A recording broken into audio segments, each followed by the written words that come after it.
উফ, ভাবা যায় না। ১.৫ থেকে ১ লাফে ৩। লক্ষ্মীর ভান্ডার থেকে অন্নপূর্ণা ভান্ডার। ২০২৬-এর নির্বাচনের ঠিক আগে, মানে প্রথম দফার নির্বাচনের দিন ১৫ আগে নির্বাচনী সভা থেকে ঘোষণা।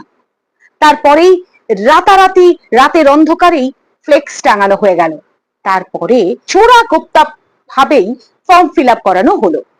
আইনি হোক কিংবা বেআইনি, নির্বাচনী বিধিভঙ্গ করে হোক বা সঠিক নিয়মে হোক, এই ১.৫ থেকে ৩ এটা কিন্তু মা বোনেদের মধ্যে বেশ প্রভাব ফেললো।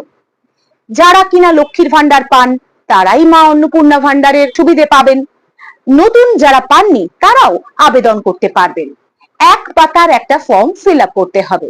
ব্যাস, ১লা জুন থেকেই ৩,০০০ টাকা অ্যাকাউন্টে ঢুকে যাবে। আজ ১লা জুন, অ্যাকাউন্টে টাকা ঢুকলো কি? নমস্কার, আমি মিঠু, স্বাগত বাংলা বাইটে। মমতা ভুলে মা বোনেদের অঙ্ক কষা শুরু হলো। দিদি ১ থেকে ১২০০, ১২০০ থেকে ১৫০০ করেছিল, কিন্তু বিজেপি সরকার তো বলছে এ বঙ্গে ক্ষমতা এলে ১ লাফে ৩ করে দেবে। ব্যাস, এতেই কেল্লা ফতে হয়ে গেল। সে দিদি নির্বাচনের আগে যতই চিৎকার করুক না কেন যে দিদি না থাকলে ভাতা বন্ধ হয়ে যাবে, তাতে যে ভবি ভোলেনি তা তো নির্বাচনের ফলাফলই পরিষ্কার হয়ে গিয়েছে। আর এটাও বলা হয়েছে যে জনগণের টাকাই জনগণেরকে দেয়া হচ্ছে, তাহলে এটা ভিক্ষা নয় মোটেই। এতে অর্থনীতি পোক্ত হবে, বিশেষ করে মহিলাদের হাত শক্ত হবে। তা ১৫০০-এর জায়গায় যদি ৩,০০০ মেলে তাহলে তো হাত শক্ত হয়। আর অন্যদিকে প্রচার হয়ে গেছে যে সরকারি অনুদান বন্ধ হওয়ার নয়। ব্যাস, যেই ভাবা সেই কাজ। ভোটের লাইনে দাঁড়িয়ে এই যে ৩,০০০ টাকার যে গল্পটা, এটা যে কেউ ভাবেননি, এটা কেউ অস্বীকার করবেন না। একদিকে পাহাড় প্রমাণ দুর্নীতির বিরুদ্ধে মানুষের চাপা ক্ষোভ, যা কিনা বাস্ট করেছে, আর তার উপরে এই ১লা জুনে ৩,০০০ টাকার স্বপ্ন। ব্যাস, দিদির ১৫ বছরের সাজানো বাগান একেবারে নিমেষে ধূলিসাৎ হয়ে গেল। বাংলার মাসনাদে এলো বিজেপি সরকার, আর মুখ্যমন্ত্রী দিদিরই ভাব শিষ্য। রেজাল্ট বেরোনোর পর থেকেই যারা লক্ষ্মীর ভান্ডার পান তারা সবাই দিন গুনতে শুরু করলেন, কবে ঘোষণা করা হবে, কবে ঘোষণা করা হবে অন্নপূর্ণা ভান্ডারের কথা। ঘোষণা তো হলো, কিন্তু ধাপে ধাপে, এ যেন জোর কা ঝটকা ধীরে সে লাগা। ভোটের আগেই বলা হয়েছিল ৪ তারিখ রেজাল্ট বেরোবে, ৫ তারিখ থেকে অন্নপূর্ণা ভান্ডারের টাকা অ্যাকাউন্টে ঢুকে যাবে। বক্তা মুখ্যমন্ত্রী এবং একজন কেন্দ্রীয় মন্ত্রী। রেজাল্ট বেরোনোর বাদে বলা হলো ১লা জুন থেকে মাসে ৩,০০০ টাকা অন্নপূর্ণা ভান্ডারের টাকা ঢুকে যাবে, এজন্য ওটিপি লিংক করাতে হবে। বক্তা মুখ্যমন্ত্রী। রেজাল্ট বেরোনোর ৫ দিন পর বলা হলো এসআইআর এ যাদের নাম ডিলিট হয়ে গেছে তারা ছাড়া বাকি সবাই অন্নপূর্ণা ভান্ডার পাবেন। রেজাল্ট বেরোনোর ১৫ দিন পর বলা হলো যে এখনো পোর্টাল তৈরি করা হয়নি, তো ২-৩ মাস বাদে অ্যাকাউন্টে টাকা ঢুকবে। বক্তা নারী ও শিশু কল্যাণ মন্ত্রী। রেজাল্ট বেরোনোর ১৭ দিন পর বলা হলো যে আবার ফর্ম প্রকাশ করা হবে, সবাইকে লাইনে দাঁড়িয়ে ফর্ম তুলতে হবে, ফিল আপ করতে হবে, জমা দিতে হবে। বক্তা মুখ্যমন্ত্রী এবং নারী ও শিশু কল্যাণ মন্ত্রী। এরপর এলো ১২ পাতার ফর্ম, যা দেখে সবার কপালে হাত, একেবারে চিত্রগুপ্তের খাতার মতো।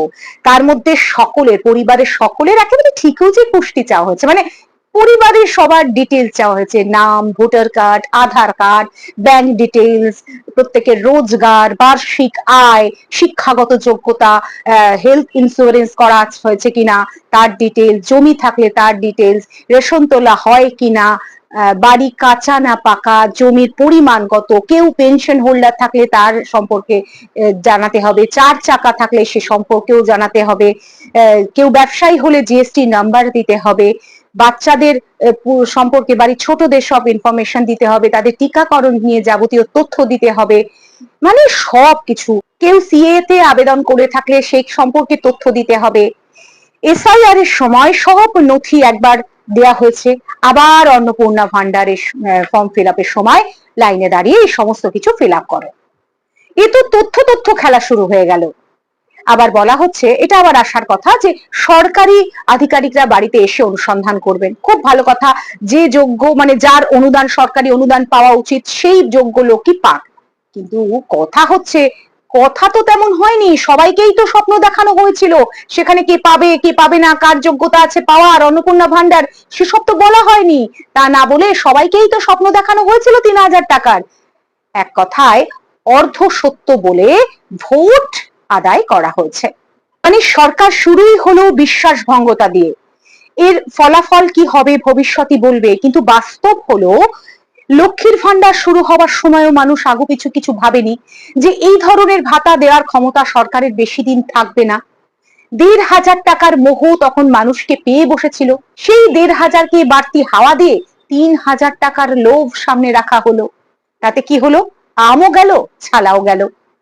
8 লক্ষ কোটি টাকার ঋণ নিয়ে যে সকলকে অন্নপূর্ণা ভান্ডার দেওয়া সম্ভব নয়, একথা তৎকালীন বিরোধীরা জানতো, তবুও প্রতিশ্রুতি দিয়েছিল। যদি টোপ গেলে, টোপ গিলল। বঙ্গে বিজেপি ক্ষমতায় এলো, বিপুল জনসমর্থন মিলল। তাই প্রতিশ্রুতি রক্ষার দায়বদ্ধতা থেকেই আইনি জটে বিষয়টা জটিল করে দাও। বিজেপির রাজ্য সভাপতির কথায়, স্বরাষ্ট্রমন্ত্রীর চাণক্যের চালেই বঙ্গ বিজয়।